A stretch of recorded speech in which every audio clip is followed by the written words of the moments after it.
கல்யாணம் ஃபிக்ஸ் ஆயிடுச்சா? தமிழ் மேட்ரிமோனிக்கு தேங்க்ஸ் சொல்லணும். 26 வருஷத்துக்கு முன்னாடி இதே தமிழ் மேட்ரிமோனி மூலமா தான் இவ அம்மாக்கும் கல்யாணம் பண்ணேன். கல்யாணம்னாலே தமிழ் மேட்ரிமோனி தான். பெரும்பாலான வயதானவங்கள்ட்டலாம் நீங்க வாக்கு சேகரிக்க களத்துக்கு போயிருந்திருப்பீங்க. நிச்சயமா இந்த முறையும் உங்களுக்கு தான் ஓட்டு போடுவோம், இரட்டை இலைக்கு தான் ஓட்டு போடுவோம்னு யாராவது சொன்னாங்களா? இல்ல என்னோட சின்னம் இப்ப இதுதான் நீங்க எதுவும் எடுத்து சொல்லியிருக்கீங்களா? வயது முந்த ஒருவர்கள் என்னிடத்தில் இது போன்ற கருத்துக்களை சொன்னார்கள்.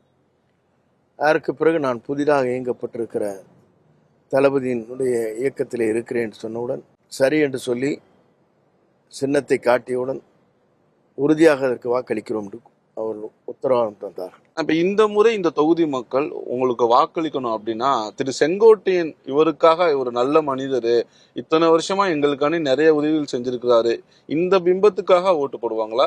இல்ல உங்களுக்கு பின்னால் இருக்கக்கூடிய தாவேகாவின் முகமா இருக்கக்கூடிய விஜய்க்காக ஓட்டு போடுவாங்களா? என்னை பொறுத்தவரையிலும் நான் எல்லோரும் அன்பு செலுத்தக்கூடியவன், எல்லோரும் நேசிக்கக்கூடியவன். ஆகவே மக்கள் விரும்புவது ஒரு நல்ல சட்டமன்ற உறுப்பினர் தேவை என்பதுதான்.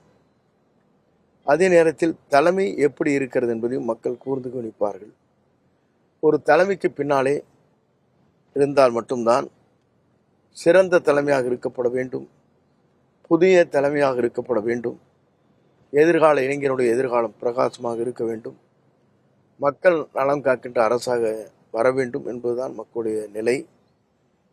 தவறே செய்யாமல் ஒருவர் ஆட்சி நடத்தி காட்டுகிறேன் என்று சூழலை ஏற்று இன்றைக்கு பணிகளை ஆற்றி வருகிற தமிழக வெற்றி கழகத்துடைய தலைவரை தவிர யாராலும் துணிந்து சொல்ல முடியவில்லை. ஆகவே அறம் காக்கின்ற வகையில் மன்னன் எப்படி அறத்தை காக்கிறாரோ அதை போல அறம் காக்கின்ற தலைவராக இன்றைக்கு இருப்பதன் அடிப்படையில் வெற்றி என்பது அவருடைய முகம் ஒன்றுதான். கரூர் நிகழ்வுக்கு பின்பு விஜய் மீது மக்களினுடைய பார்வை கொஞ்சம் டிஃப்ரெண்டா இருக்குன்னு நீங்க நினைக்கிறீங்களா? உறுதியாக இல்லை. நடைபெற்ற நிகழ்ச்சி ஒரு அக்கேஷன் என்று சொல்வார்கள், தவறு என்று குறிப்பிட முடியாது. ஏனென்று சொன்னால் இதற்கு பொறுப்பேற்கின்றவர்களே இயக்கத்திலே இருக்கின்றவர் மட்டுமல்ல, அரசை நடத்தக்கூடியவர்கள், காவல்துறை தான் அதை பாதுகாக்க வேண்டுமே தவிர மற்றவர்கள் அல்ல. எம்ஜிஆருக்கு பிரச்சாரத்துக்கு போகும்போது நீங்க தான் ஒரு டூர் பிளான் கொடுத்தீங்க, அதே மாதிரி தான் மறைந்த முதல்வர் ஜெயலலிதாக்கும் கொடுத்தீங்க. எம்ஜிஆர் கொடுக்கும்போது ஒரு பழைய ஒயிட் கலர் துணியில கறி பூசி எழுதி தான் பிரச்சாரம்லாம் பண்ணீங்க. ஒரு க்ரௌடெல்லாம் கூட்டு வந்து தலைவர் இதை தான் பேசுவார், இப்படி தான் இருப்பார்னு ஒரு களம் இருந்துச்சுல்ல, அது மாதிரியான களம் இப்போ விஜய்க்கு இருக்கா? நீங்க என்ன மாதிரியான முன்னேற்பாடுகள்லாம் செஞ்சு கொடுத்துட்டு இருக்கீங்க? பொதுவாக புரட்சி தலைவர் அவர்கள் அன்றைய காலகட்டத்தில் அவர் வருவார் என்று சொன்ன உடனே மக்கள் கூடுவார்கள். கூடுகின்ற இடத்திலே அவர் தன் உரையாற்றுவார். நின்றாலே பொதுக்கூட்டம், நடந்தால் மகாநாடு. இப்போ தமிழக வெற்றி கழகம் எம்ஜிஆரை கையில எடுத்துட்டாங்க. எம்ஜிஆர் என்னெல்லாம் பண்ணாரோ, ஒரு குழந்தையை தூக்கி தலையில வச்சிருக்கிறாங்க. க்ரௌடுக்கு முன்னாடி எம்ஜிஆர் என்ன மாதிரி ஸ்டைலில் பேசுவாங்களோ அதே மாதிரி தான் விஜய் பேசுறாரு. ஒரு எம்ஜிஆராகவே விஜய் நினைச்சிட்டு இருக்குது தான் ஒரு கேம்பெயின் பண்றதெல்லாம் பலரும் விமர்சனத்தை முன்வைக்கிறாங்க.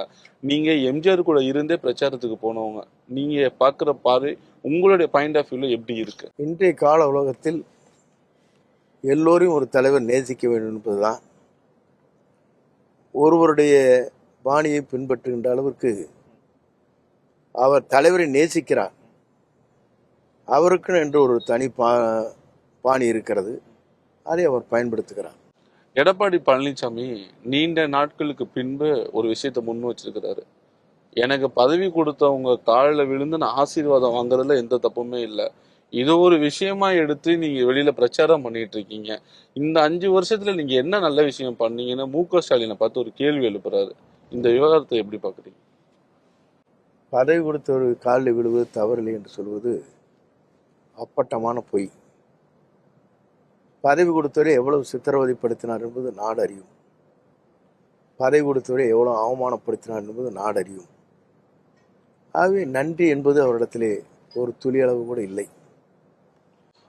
தமிழக வெற்றி கழகத்துடன் இணைந்து பணியாற்ற வேண்டும் என்ற ஆசை அதிமுகவிற்கு உண்மையிலே இருந்ததா?